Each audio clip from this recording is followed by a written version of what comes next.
hadir terkait masalah apa yang diharapkan oleh rekan-rekan.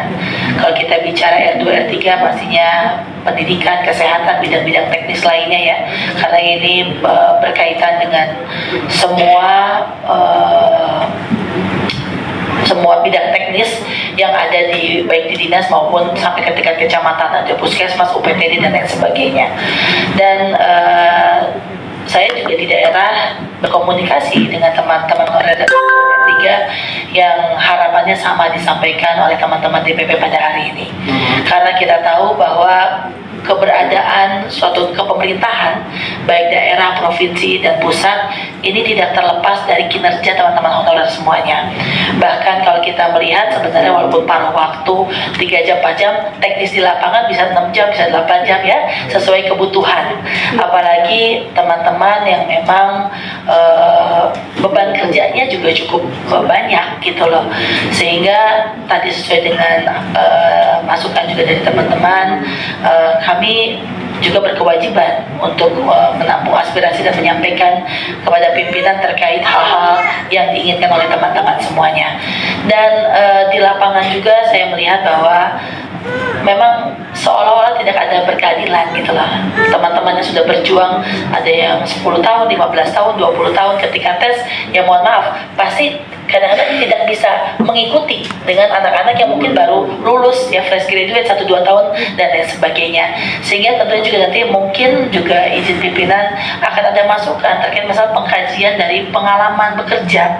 Karena menurut saya pengalaman bekerja juga harus menjadi salah satu tolak ukur parameter terkait masalah kebijakan yang akan dikeluarkan oleh pemerintah. Namun pastinya kami berada di sini pastinya siap menampung dan juga siap menyampaikan, dan insya Allah ini akan menjadi solusi yang terbaik di era kepemimpinan Bapak Presiden Bapak Prabowo. Sesuai dengan tadi juga teman-teman bicara bahwa kami berada di sini untuk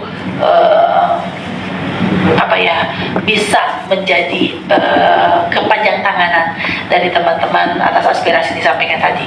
Itu saja, mungkin tetap semangat ya untuk membangun negeri, jangan kendor ya, karena saya yakin tentunya kalau kita bicara bukan hanya masalah legitimasi saja, tapi pastinya segala sesuatu kebaikan yang kita berikan kepada bangsa dan negara pasti ini menjadi amaliyah kebaikan bagi diri kita sendiri dan juga bagi keluarga kita. Itu saja mungkin, terima kasih pimpinan. Wassalamualaikum warahmatullahi wabarakatuh. Terima kasih Bu Selika dan juga Ibu Bapak yang sudah menyampaikan tanggapannya buat teman-teman DPP Aliansi Honorer R2 dan R3 Indonesia. Di penghujung RDPU ini saya ingin menyampaikan beberapa poin ya yang sudah disampaikan oleh Ibu dan Bapak pimpinan dan anggota Badan Aspirasi, termasuk beberapa hal yang memang perlu terus dilakukan. Yang pertama, saya juga ingin mengucapkan terima kasih kepada Pak Faisal dan teman-teman yang katanya jumlahnya sampai belasan ribu ya, turun pagi. Ya. Dan datang dari berbagai daerah, Bang Andre. Iya, betul. Ya, sekali lagi saya menyampaikan terima kasih atas kepercayaan Ibu dan Bapak menyampaikan aspirasi ya ke Badan Aspirasi Masyarakat yang menjadi salah satu alat kelengkapan Dewan baru di DPR RI ini. Tentu sama dengan teman-teman yang lain, saya juga menyampaikan rasa prihatin dan juga empati atas apa yang Ibu Bapak rasakan selama ini.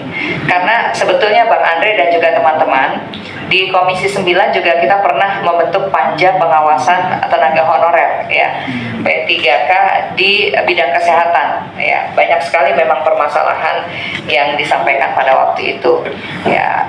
Tentu saja sejalan dengan semangat teman-teman pimpinan dan anggota Badan Aspirasi Masyarakat nantinya akan membuat catatan dan rekomendasi yang akan disampaikan kepada pimpinan DPR RI.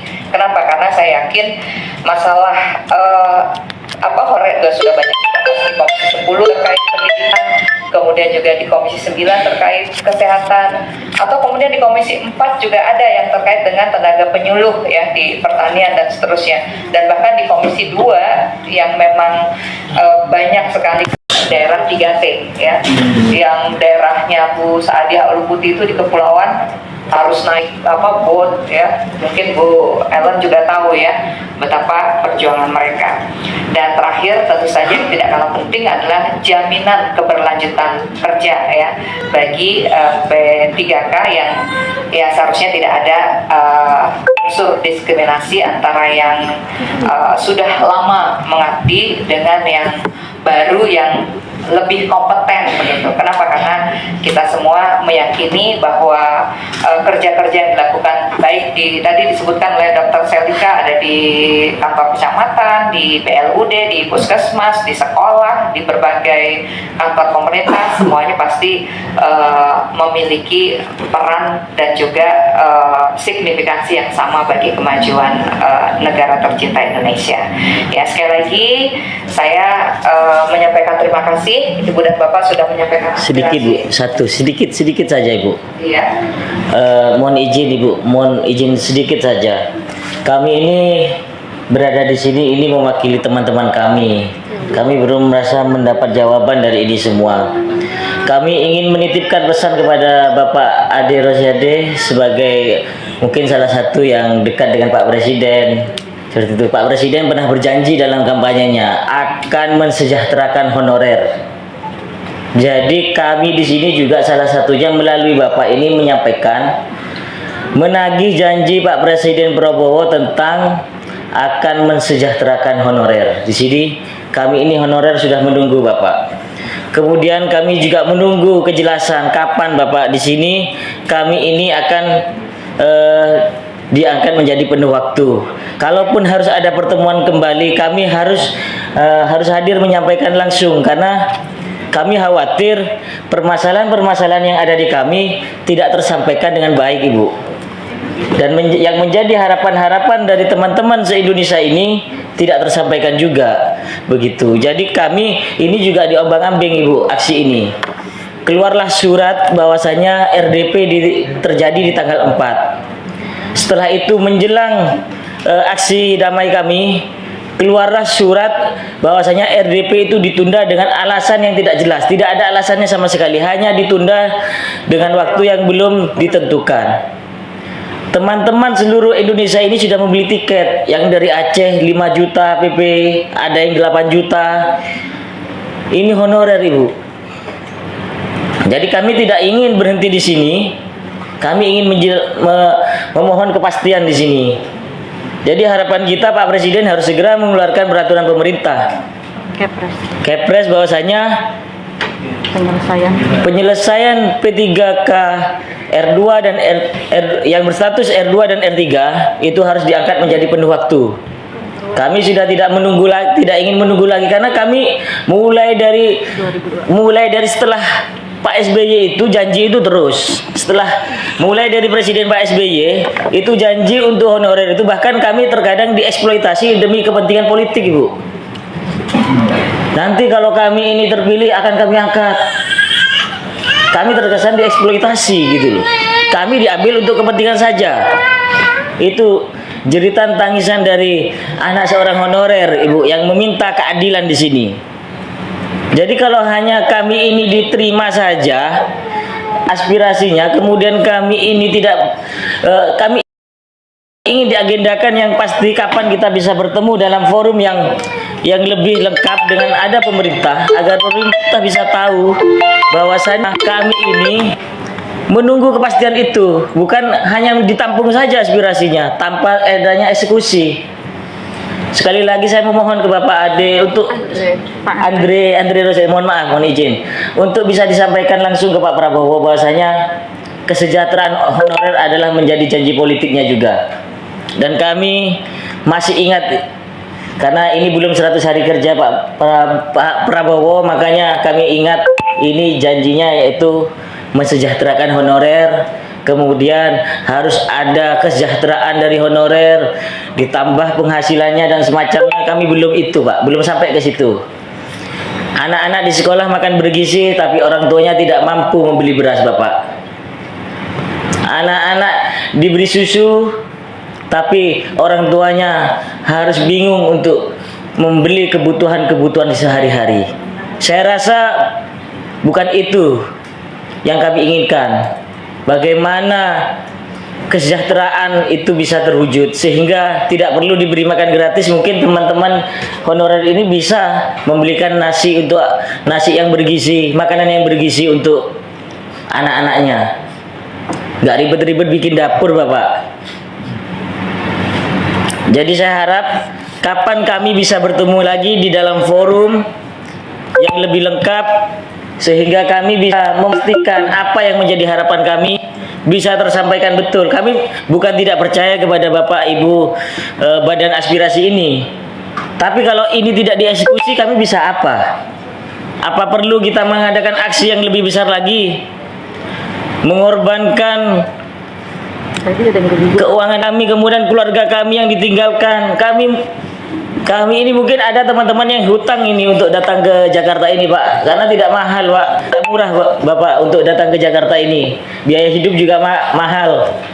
Saya berhari-hari di Jakarta untuk mempersiapkan ini. Begitu. Jadi kami berharap tadi juga ada kejadian keguguran. Perjalanan aksi di sini ada saudara kita keguguran sampai keguguran. Tapi mereka tetap semangat untuk menyampaikan aspirasinya. Seperti itu. Jadi tolong, berarti dengan adanya kejadian-kejadian seperti ini, berarti memang teman-teman ini menginginkan kejelasan, Bapak. Bukan hanya diterima saja aspirasinya tanpa dengan adanya eksekusi. Begitu. Jadi kami ingin ditetapkan kapan kita bisa bertemu dengan pemerintah dan juga DPR yang berkaitan dengan ini. Kami meminta itu. Kalau tidak ada itu, kami pastikan aksi ini tidak akan pulang dan kami bisa sampai besok akan mengadakan aksi kembali. Karena kami tidak menemukan kejelasan dan jawaban dari pertemuan ini. Terima kasih pimpinan. Masuk. Gini ya, maaf pimpinan, izin menambahkan apa yang ketua disampaikan. Betul, kita ini membawa massa yang banyak dari gerbang sana itu, tapi kita tidak mendapat kepastian. Mungkin yang lebih teknis, lebih paham mungkin Bapak pimpinan sidang yang mengetahui jadwalnya kapan atau bagaimana. Sedangkan kita harus memberikan bertanggung-jawaban kepada teman-teman yang di sana. Bagaimana kita harus memberikan jawaban. Sedangkan dari tanggapan Bapak, Ibu, mohon izin ya, yang hanya menampung dan nanti diajukan kepada pimpinan. Sedangkan konkret waktu pelaksanaannya kapan gitu. Meskipun kita bukan mendesak, tapi benar-benar kita harus memberikan jawaban kepada teman-teman di sana gitu. Terima kasih. Assalamualaikum warahmatullahi wabarakatuh. Bapak dan Ibu sekalian, mohon maaf pimpinan izin ya. Kami memahami Pak, Bu, tapi kan ada mekanisme. Ya, tentu setelah ini kita segera lapor kepada pimpinan DPR bahwa ini aspirasi seperti ini. Saya itu diutus pimpinan DPR datang itu membuktikan bahwa pimpinan DPR serius untuk menyelesaikan permasalahan ini. Tapi tentu kita butuh waktu, ada mekanisme, ada pengaturan jadwal rapat. Tentu setelah ini Bu Neti akan berkirim surat ke pimpinan DPR segera. Ya, nanti pimpinan DPR itu akan mengarahkan komisi terkait agar bisa segera komisi terkait itu bisa mengundang pihak pemerintah. Nah, aspirasi Bapak soal nanti minta audiensi dengan pemerintah dan komisi terkait tentu akan kita masukkan dalam usulan tadi. Nah, tolong Bapak pahami juga, ini ada aturan. Kita memahami Pak, ya, kami memahami, itulah. Kami nggak datang duduk dan diam. Kita memahami aspirasi Bapak. Saya merasakan betapa kesedihan dari Bapak dan Ibu sekalian. Untuk itu kita akan bekerja keras ya, untuk memenuhi ekspektasi dan harapan Bapak dan Ibu sekalian. Berikan kami waktu. Bapak tidak usah demonstrasi lagi. Yang jelas Pak Mardika ini, Pak Faisal Mardika, kita akan undang balik ya. Siapa, Pak? Jadwalnya nanti Bu Neti kasih kesempatan Bu Ketua bekerja sebentar ya, melakukan koordinasi dan laporan sehingga Badan Aspirasi Masyarakat bisa mengagendakan kapan komisi terkait dan pemerintah bisa dialog dengan Bapak dan Ibu sekalian. Ya, tolong pahami sedikit. Ya, kami sudah paham kok. Ya, Siap. jadi kami pasti akan undang Bapak dan Ibu sekalian. Terima kasih. Ya. Terima kasih Bang Andre. Jadi Ibu Bapak, tadi saya bicara belum selesai sebetulnya. Saya sambil berkomunikasi dengan teman-teman di Komisi 2, ya, berkomunikasi dengan teman-teman yang lain untuk menanyakan kapan RDP itu dilakukan dengan kementerian dan lembaga terkait di Komisi 2 dan seterusnya. Kita semua sejalan, sepakat. Bahkan tadi saya sampaikan ya bahwa di Komisi 9 kita sampai membentuk panja, ya. Jadi artinya sebetulnya semangatnya sama Ibu dan Bapak. Ya, jangan ragukan komitmen kami gitu. Jadi insya Allah kita coba untuk mengurai kembali ya di mana obesitas regulasi ini terjadi. Apa yang harus direvisi, apa yang harus dilakukan, itu sekali lagi perlu waktu ya, karena memang hari ini Badan Aspirasi Masyarakat tidak memiliki kewenangan untuk memanggil mitra kerja.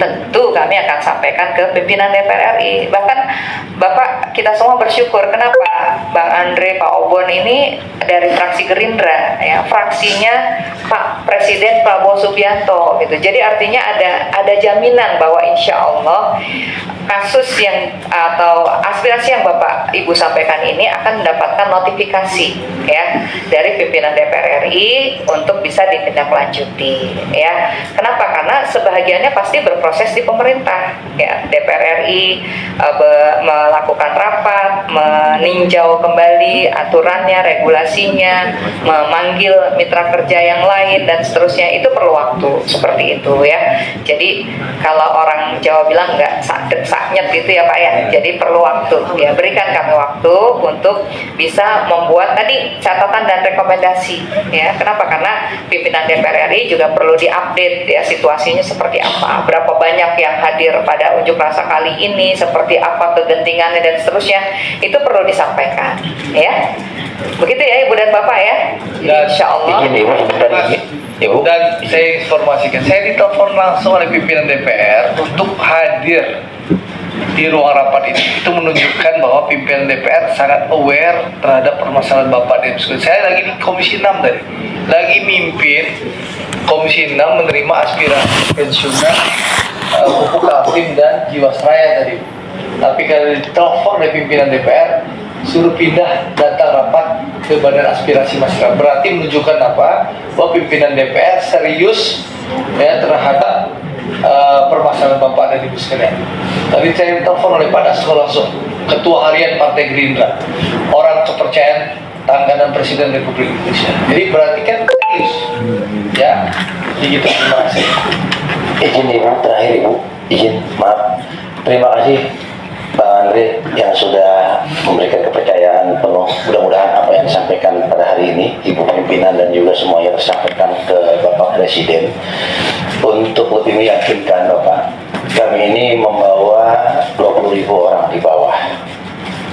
Mereka nggak bakal pulang kalau tidak ada perwakilan dari pimpinan untuk menyampaikan langsung. Kalau sekiranya Bang Andre mau dengan kerendahan hati, saya yakin Bang Andre lebih dekat dengan rakyat. Semuanya pimpinan lebih dekat dengan rakyat. Yuk sama-sama sampaikan ke kami agar kami lebih percaya dan bisa pulang dengan bahagia. Dan menunggu hasil dari jawaban ini, nanti kami menunggu undangan dari Komisi 2. Jujur Ibu, kami datang kemari ini dengan harapan besar, dengan cita-cita yang besar, agar kami di kampung itu bisa lebih bahagia menerima jawaban yang pasti dari Bapak Ibu di DPR ini. Ini Badan Aspirasi Masyarakat. Mudah-mudahan tersampaikan ke pimpinan DPR, ke Komisi 2, dan tentunya kepada Bapak Presiden Republik Indonesia. Salam merah putih. Assalamualaikum warahmatullahi wabarakatuh. Ya, Ibu dan Bapak, kami semua menangkap ya sebuah kegelisahan dan memahami suasana kebatinan Ibu dan Bapak. Namun di sini Bang Andre juga punya keterbatasan. Beliau anggota Komisi 6 sehingga juga perlu waktu untuk bertemu kembali dengan pimpinan DPR ya, Bang Andre ya, untuk meminta diagendakannya rapat di Komisi 2 seperti itu. Jadi kalau saya boleh menjawab, nanti kalau terkait dengan Bang Andre turun menemui para peserta, Saran saya Bu, usul saya, Bu Neti sebagai ketua pada aspirasi masyarakat, temui saja di pagar sebentar bahwa kita sudah menampung aspirasi teman-teman dan kita akan memperjuangkan. Saya sih supaya teman-teman juga bisa pulang dengan lega. Iya, justru menyampaikan Bang Andre karena alasan kesehatan nggak bisa langsung menemui, jadi Saya bisa didorong di kursi roda. Alhamdulillah. gitu. Boleh, kalau gitu nanti setelah selesai kita tutup rapat ini, nanti kita bisa temui teman-teman di bawah. Ya. Tapi tentu saja yang tadi saya catat, insya Allah ini menjadi beberapa rekomendasi yang akan disampaikan ke pimpinan DPR RI. Sampai di situ ya Ibu dan Bapak ya. Ya.